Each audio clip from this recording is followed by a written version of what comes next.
열왕기상 18장 30절에서 46절. 지하수 관정 사업을 하시는 장로님이 계셨습니다. 그 업계에서는 모르는 사람이 없었죠. 장로님이 파는 관정에서는 반드시 물이 나왔기 때문입니다. 다른 사람들이 파고 또 파도 물이 안 나와 포기한 것도 장로님이 파면 반드시 물이 나왔습니다. 그래서 그 업계에서는 장로님이 대단한 실력가로 인정을 받고 있었죠.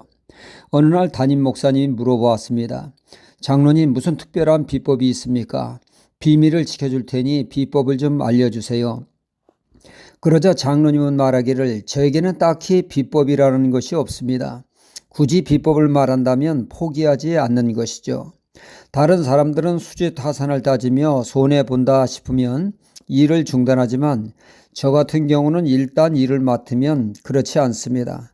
땅속에는 어디든지 물이 있기 마련입니다. 포기만 하지 않고 계속 뚫으면 반드시 물이 나오게 되죠. 저는 계산을 하지 않고 손해가 나도 계속 팝니다. 그러면 반드시 물이 나오게 되죠.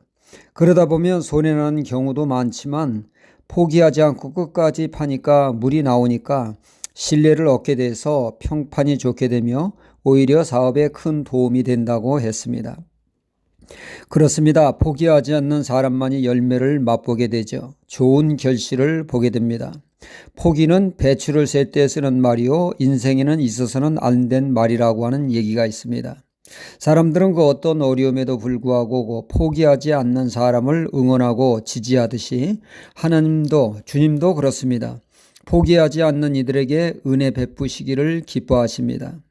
요한복음 5장에 보면 예수님이 명절날 명절 선물을 주신 사람이 나옵니다. 명절날 주님은 베데스다 목가를 방문하게 되죠. 베데스다 물가에는 전에 내려오는 전설이 하나 있었습니다. 그 어떤 병이라도 천사가 물을 동할 때 제일 먼저 뛰어드는 이는 치유받는다라고 하는 전설 같은 이야기가 있었죠. 질병으로 고통당하는 이들에게 그 전설의 희망을 걸고 한 명, 두 명, 수많은 환자가 그것을 찾았습니다.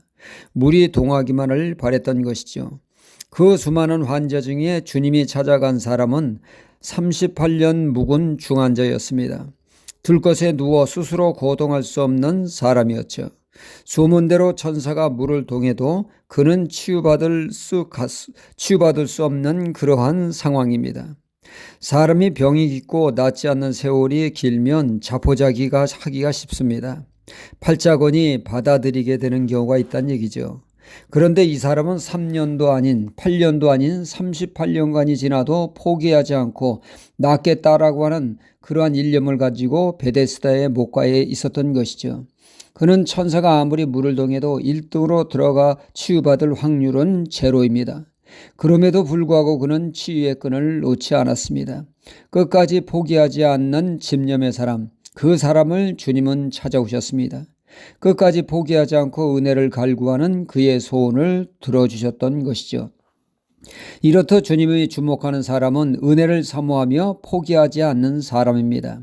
삭개오를 보십시오. 그는 세리장이요, 요즘 말하면 세무서장이라 할 수 있겠죠.